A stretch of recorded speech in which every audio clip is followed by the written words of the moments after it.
Une femme qui pense que le meilleur moyen de réussir dans la société est d'être belle ou bien maquillée est une femme qui n'a rien compris à la vie.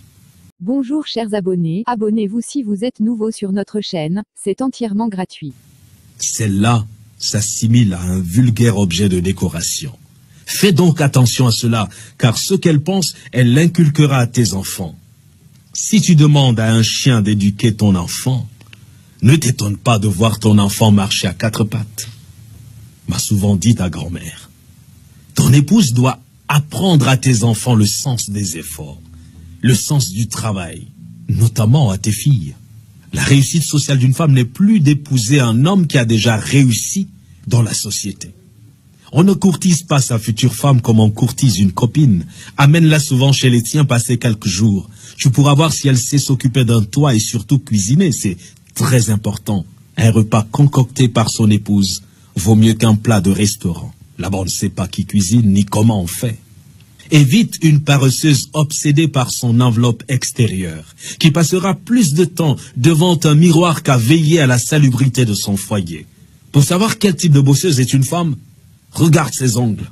S'ils sont longs et aussi lustrés qu'un meuble du palais présidentiel, dis-toi que celle-là n'a jamais tenu un balai de sa vie. Aussi, choisis ton épouse pour ses rapports avec ta famille. N'admets jamais dans ta maison une femme qui va mettre une barrière entre toi et tes frères et sœurs. Choisis donc une femme au grand cœur. Chez nous, ce n'est pas deux personnes qui se marient, mais deux familles qui s'unissent. Nos familles, là, sont parfois insupportables. C'est comme ça. Il est important de savoir si elle sera capable de supporter les caprices de ton vieux père et peut-être le rejet de ses belles-sœurs. Si dans nos coutumes, lors du mariage, la mariée porte une corbeille ou une haute trouée, ce n'est pas pour rien. Cette corbeille représente son cœur. Elle devra y mettre les vicissitudes du mariage. Et comme il est troué, il ne se remplira jamais. C'est ainsi que ton épouse doit être. Si certains mariages durent, c'est pas parce qu'ils ne connaissent pas des difficultés, mais parce qu'on a bien choisi son compagnon, on le supporte mieux. Une dame qui plie bagage pour un oui ou pour un non ne sera que de passage dans ta vie, tôt ou tard. Une rivière qui déborde à chaque pluie fait fuir les campeurs, disait l'aïeul. Observe les gens et les lieux qu'elle fréquente. Si elle passe sa vie dans les boîtes de nuit, des débits de boissons entourés de fêtardes, tu peux à peu près te faire une idée de celle que tu comptes mettre dans ta maison.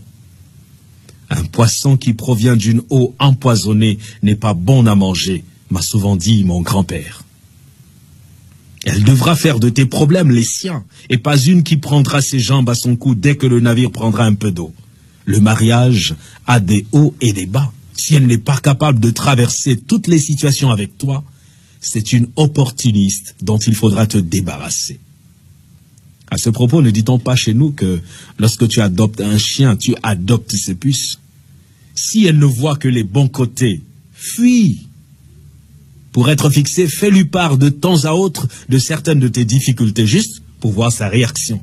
Enfin, choisis-la pour ses ambitions. Ton épouse doit être capable de te pousser vers le haut. Elle doit non seulement être une incubatrice d'idées, mais un soutien dans tes projets. Tu dois savoir te dire quand un projet est bon ou pas. Évite de prendre quelqu'un qui va constituer un fardeau. Qui, lorsque tu feras le bilan de ta vie après quelques années, ne t'aura pas aidé à progresser. Car vois-tu, on ne construit pas sa vie pour sa femme, on la construit avec elle. Bref. Pour le reste, elle apprendra, car le mariage, c'est aussi une école. Ne t'attends donc pas forcément à trouver une femme qui réponde à tous ces critères, mais qui sera apte à s'améliorer. Tiens compte de mes recommandations, mon enfant. Eh oh, tu vas pas te barrer comme ça, hein? Tu vas laisser un pouce bleu? Un petit pouce bleu, hein? Puis tu regardes aussi les autres vidéos? Parce que voilà, tu t'abonnes? Ouais?